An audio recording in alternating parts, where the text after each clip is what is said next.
I'm Brian. Brian. I met this chap called Brian in the library, and he was having a conversation about this and that. I'm trying to catch up with myself. Okay, so I haven't gone to China. China won't go away. If it's God's will that I go to China, I should go to China. The money will turn up. It doesn't seem to be the case at the moment. As it happens, what I'm doing is this knee operation. He's into yoga, is Brian. And frightening horses, but I won't say why.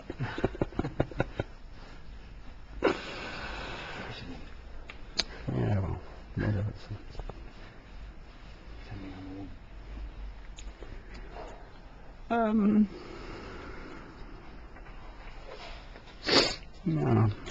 No.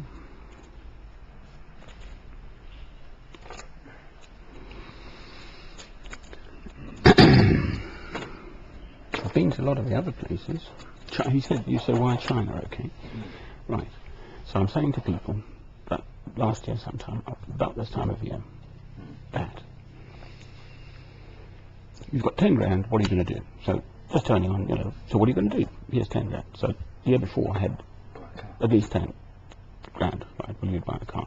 I travelled, but then I travelled quite a lot. So then the next thing I said was, so then where would I go? It was China.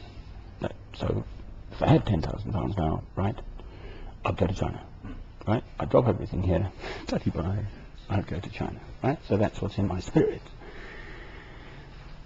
But I've run out of money here in Stone Stafford, right? I've actually lived on nothing, as I've said, for 6 months. I've lived on money from the dole, which I hate. I hate it. It's not my money. But it is. I've paid my taxes, but My friend who says that.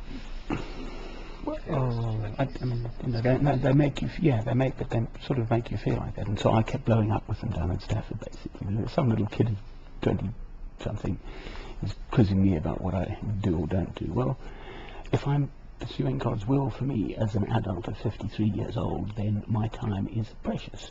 So one day, I was sent away because I was 5 minutes late, right, for instance, at the Stafford office.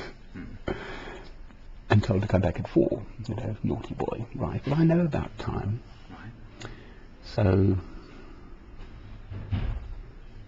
Right. So the next time, every time I turn up exactly a few minutes early, and if they were late, I'd be up there like this, right? So they got fed up with me, didn't they? Obviously. So they signed me off, or I suggested I get onto disability, which is reasonable. But not if you're... Not incapacity benefit, is it? Yeah, whatever they call it now. It's called ESA now, Employment Support Allowance, actually, ESA. But it's disability benefit, and I've got to have a sick note from a doctor saying, right, so once I've started that process, the fact that I can walk and cover it up, and no one would know, might think, oh, he's not disabled then, therefore he's cheating, right?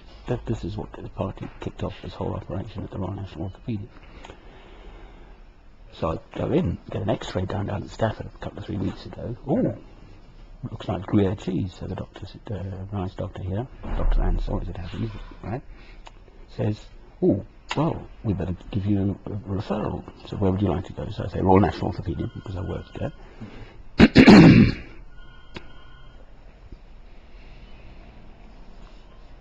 And, that's it. I've got myself in.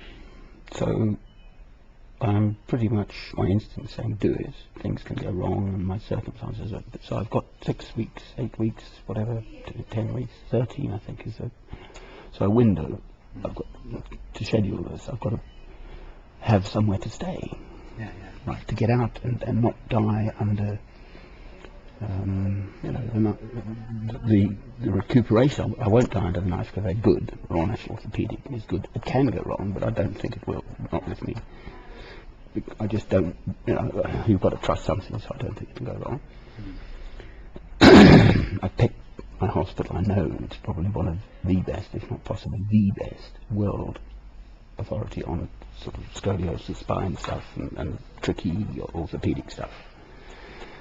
So it should be fine, it should be fine from that point of view. Anyway, 35, 5 minutes.